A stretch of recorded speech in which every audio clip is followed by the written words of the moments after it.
Hi there, my name is Harvey Molino, and if you've just joined us, then you've missed some rather impressive discussions on what to expect when you attend a John M. Campbell G4 gas conditioning and processing course. Today we are going to talk about gas dehydration using triethylene glycol, TEG. In this section, when you attend a G4 class, you will be able to summarize the basic TEG process flow diagram that we often see in the industry.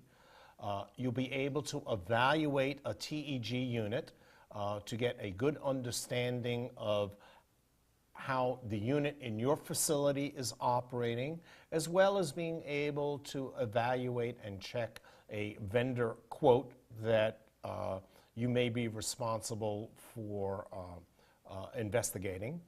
You'll list some regeneration alternatives available to obtain lean TEG.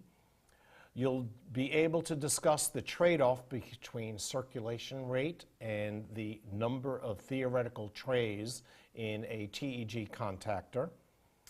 You'll describe the likely places where glycol loss occurs. It's one of the troubling issues that we have in our facility.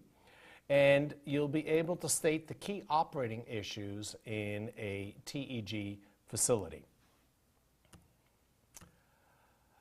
The way we discuss TEG dehydration in the John M. Campbell course is to make use of charts and figures and diagrams. There have been literally thousands of TEG units that have been designed, and again, this is not a design course. This is a course that is meant for facility engineers to be able to evaluate the equipment in their facility.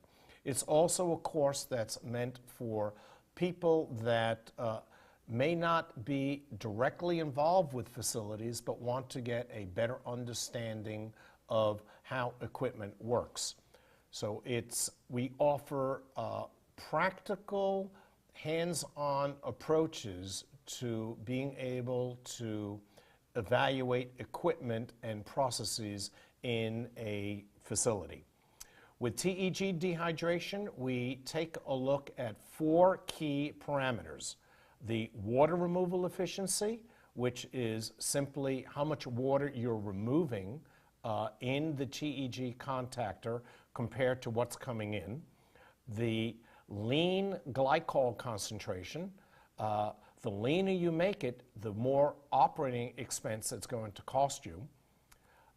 Your circulation ratio, how much of the lean TEG do you have to circulate in the system in order to remove the water from the feed gas.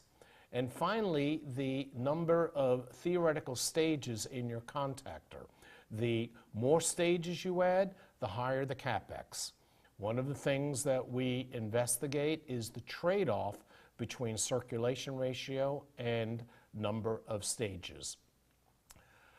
I don't intend to go through the entire evaluation procedure, but instead I'd like to focus strictly on the determination of the lean glycol concentration required to meet a water dew point specification.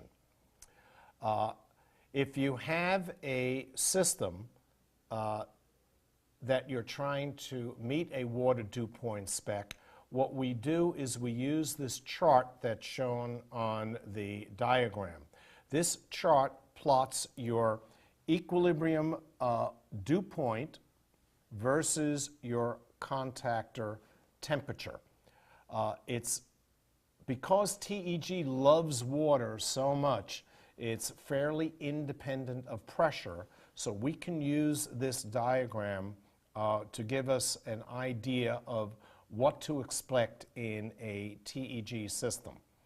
In order to determine the lean concentration of TEG that you will require to meet a water dew point spec, we look at this equilibrium water dew point versus temperature curve. What we plot on the curve is the equilibrium water dew point versus the contactor temperature. There's only one curve that we use because the TEG loves water so much that it's fairly independent of pressure. So you'll only see one curve in our textbooks.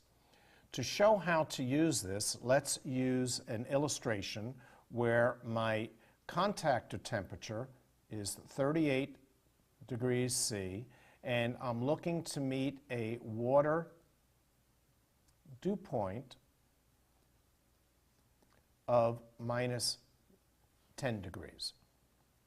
Well, with that in mind, what you do is you simply go into the curve. And we'll go in at 38 degrees, and then we will look at minus 10 degree water dew point, which is on the y-axis. We see where they meet, and we end up requiring, at equilibrium, a 99.0 weight percent lean TEG concentration.